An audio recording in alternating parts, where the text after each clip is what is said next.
All right, thanks for coming to my TED Talk today. I am going to present to you about Wix, Wix.com. This is a website maker, so on this website, you can create a website you're proud of.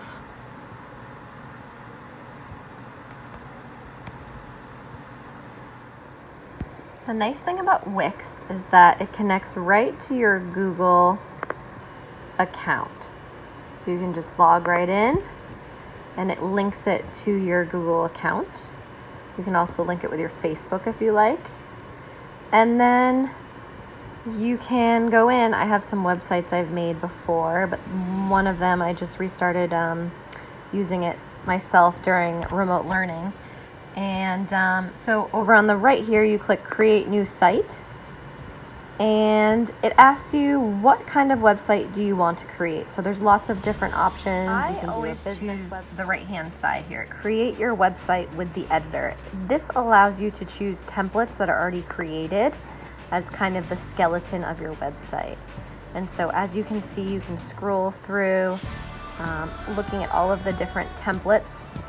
And if you see a format that kind of strikes your fancy, you can just choose it and then add to it. Let's say you had a website that you had already started and you wanted to go in and edit it.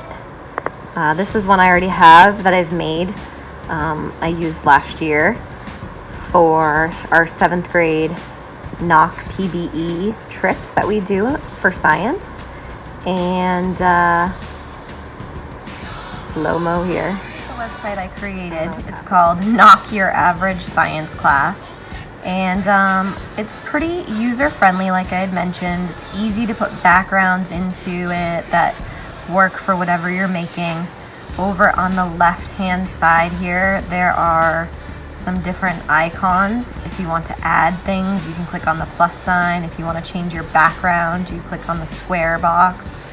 There are lots of options, so it's super simple and user-friendly. And I'll just show you kind of some of the pages as you click through. On the top here, top left where my mouse is, if you click on it, it allows you to go to the different tabs in your website. So I'll just show you some of the pages that we have. I have kind of like a list of the different field trips that we do, and each one is linked so that when somebody wants to check out a different website. Again, this is the maker view, so it's a little bit different than if you were looking at the website. If you wanted to go and learn about, for example, the whale watch one, you could click on it if you're in the viewer mode, and it gives you a description of the trip, and it talks about the dates for the different teams, what kids need, etc. A nice thing too on this website is you can add all different types of top tabs depending on what you're doing. So for mine, I have my home page, I have an information page, I have a list of all the trips, I have my photo gallery, and then I have like student quotes from previous years. On the top right over here, if you click preview, it allows you to see what your website looks like from an actual like website view if you were like looking at it. So that's also cool too. And over here, the save button. This, I believe, auto saves. I could be wrong, but it's helpful to just save it every once in a while if you do anything. And then here's where if you save it, you can use this website link. You can also change your website name if you have something else fancy that you want to do, or if you want to upgrade, you can make your own domain, which is very exciting too. My final website that I'm going to show you is set up like a portfolio. I made this recently because I've been doing a lot of artwork during this pandemic, so I wanted to kind of compile all of my artwork into one place. And this is a good example, actually. It's similar to the website Jackie had us make in our class, the Google Sites.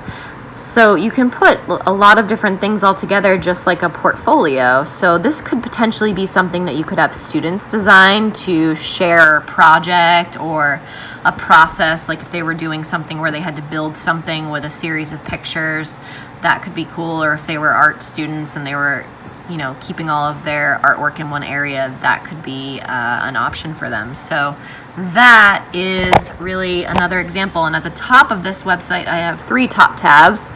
That's my home page. But another one is that contact tab, which, like I mentioned before, this one has a contact thing where someone, if they visited my website, could write me a message and it would go right into my inbox. So again, pretty helpful and cool, and I hope you enjoy.